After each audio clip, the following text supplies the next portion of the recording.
Coming prohibition and regulation of foreign adversary-controlled applications like TikTok in Western countries in particular is going to signify the beginning of a major war with China.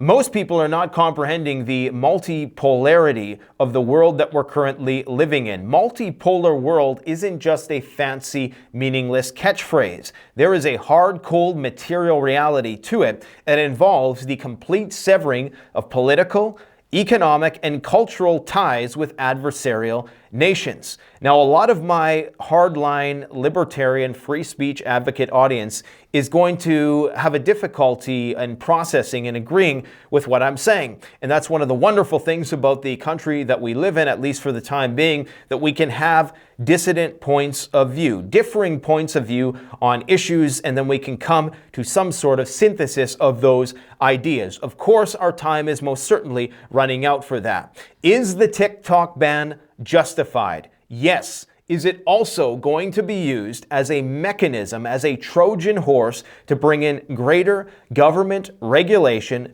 to stifle dissent and to control the narrative in terms of whatever sort of interventionist policies they have in the pipeline? 110%. Both of these things can simultaneously be true. But a lot of people who are saying that the TikTok ban is just about controlling free speech, they don't understand the breadth of the problem. And most certainly, as there is an element to that, any time that an opportunity like this arises, you can bet that our government or lobbyists are going to be there to try to exploit it. But there is a reason why they want to ban TikTok, and it is a good one. And no, it doesn't have much to do with AIPAC and Israel. Some people are saying that, well, this is because Israel is on the ropes, and that's the result of TikTok. Let's look at specimen A. The majority of TikTok content, like this NPC here, who is working for dimes and dollars on TikTok in a live stream, this is the majority of TikTok, entertainment. It's not socio-political movements that are being spurred on by people scrolling at 3 a.m. Okay, this is not going to be a major threat to the establishment any more than any other social media platform here. But there is a reason why the Chinese ability to peer into our society and to manipulate the information that our society sees is a problem. The number one problem with that is that it doesn't work in the other direction. This is not a bi-directional relationship. The Chinese have either regulated or outright banned the following apps: X, Google, YouTube, Facebook, Instagram, WhatsApp, Twitch, Pinterest, Wikipedia, Reddit, and numerous other Western services. Dozens, if not hundreds, are tightly regulated, if not banned completely inside China. Whereas China has the capability to manipulate the information we see, and they have control of that algorithm. Again, this is nothing against the Chinese, and I want to say something right from the get-go that we are most certainly the antagonist in the coming war with China. We are the ones that are entering their sphere of influence. We are the ones that have special forces just miles away from their country. So we are the ones who are provoking the Chinese. There's no doubt about that whatsoever. We are not the good guys in this relationship. However, in times of war, martial law, to a certain extent, is going to be employed. And this is the first leg of that coming martial law that we are going to see. Now, if the Chinese decided, okay, you guys can have an equivalent TikTok app in our society, then I think that would be a fair trade. Unfortunately, that is not the case. In fact, TikTok itself is illegal inside China. And this is why I say there is a one-way mirror between the Chinese and the Western societies, okay? The Chinese can peer into our glass house, and there's a great Chinese firewall which restricts our access to the hearts and minds of the Chinese people. Now, if we were to create some sort of equivalent in their society, then that would be fair game, but that's not going to happen. In fact, the TikTok corresponding app in China is called Douyin.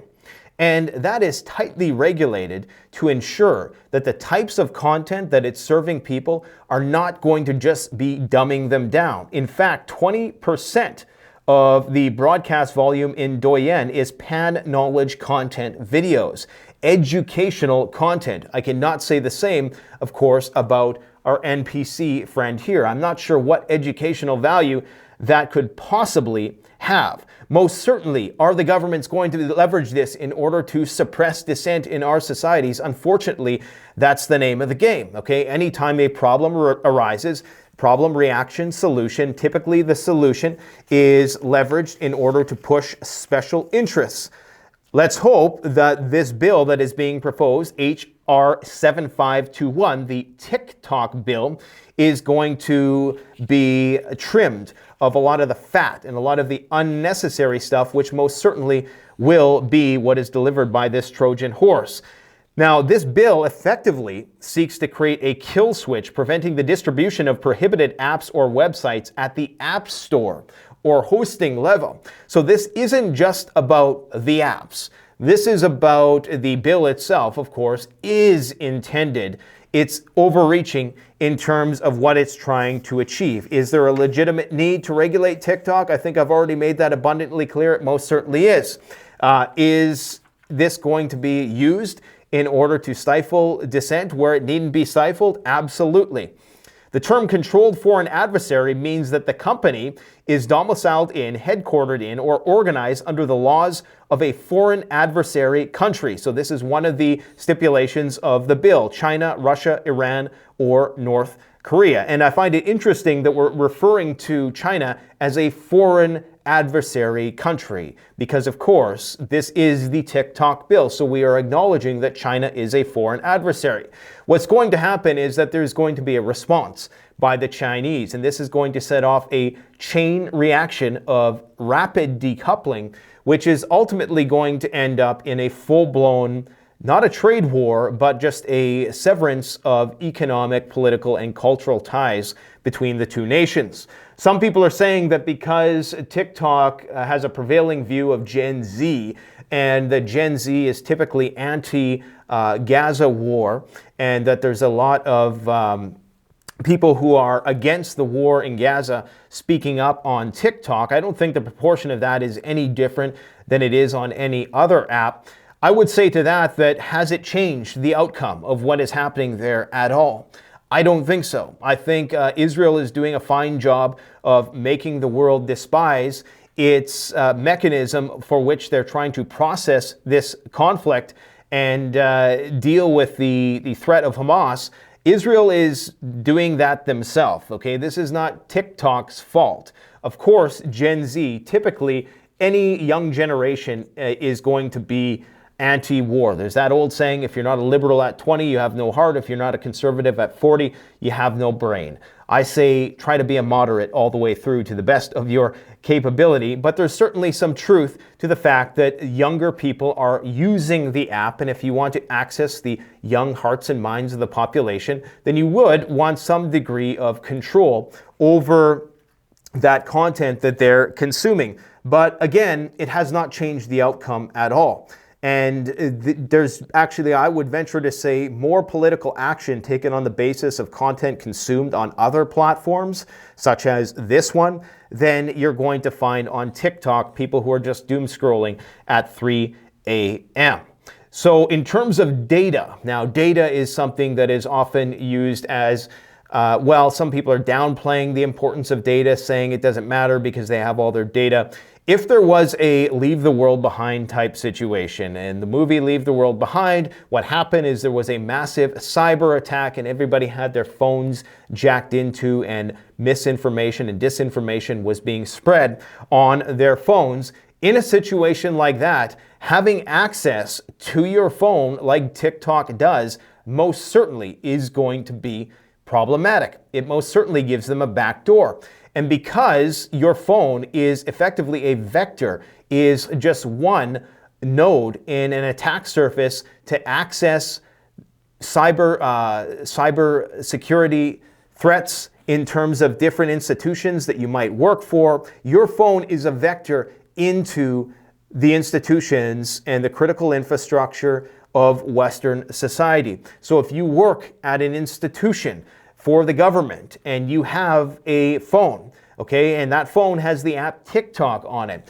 If they wanted to, if we were really fully engaged in a hybrid war, once the war with Taiwan inevitably starts, then they could potentially leverage that for the purpose of potentially putting some sort of malware, or it poses a cybersecurity risk is what I'm trying to say. So indeed, while the data is somewhat a moot point because there are other mechanisms that China can leverage in order to gain access to everybody's data, there are numerous different apps on your phone that likely have Chinese origins or that the Chinese might have access to. It is but another mechanism in which they can exploit. So I don't think that banning TikTok is going to have any effect on the result of the election whatsoever. I don't see how all of a sudden TikTok and China are somehow pro-Trump. I mean, I think it was Trump who was chastising Biden as being Beijing Biden. That was his nickname, Beijing Biden. So from Trump's point of view, Biden is more pro-China. So a lot of these things just don't have any basis in the real world. And regardless of who is in power, the state of geopolitical affairs is likely not going to change that much. One thing that will have to change is this relationship that we have with China, because unfortunately our idiot leaders are provoking a war with China, and unfortunately we're going to be put in a position of, do we want to win that war or do we want to lose it? And at the end of the day, I'm a part of the West, and I would hope that we could find some peace. But ultimately, I do realize that it's a disproportionate, unfair relationship for China to have a one-way mirror and a way to manipulate our culture, our society, when we can't do the same in theirs. Again, I do a lot of business with the Chinese. I have no problem with the Chinese people whatsoever. This is strictly a matter of business, and in terms of just our ability to have parity when it comes to free market, because it's not a free market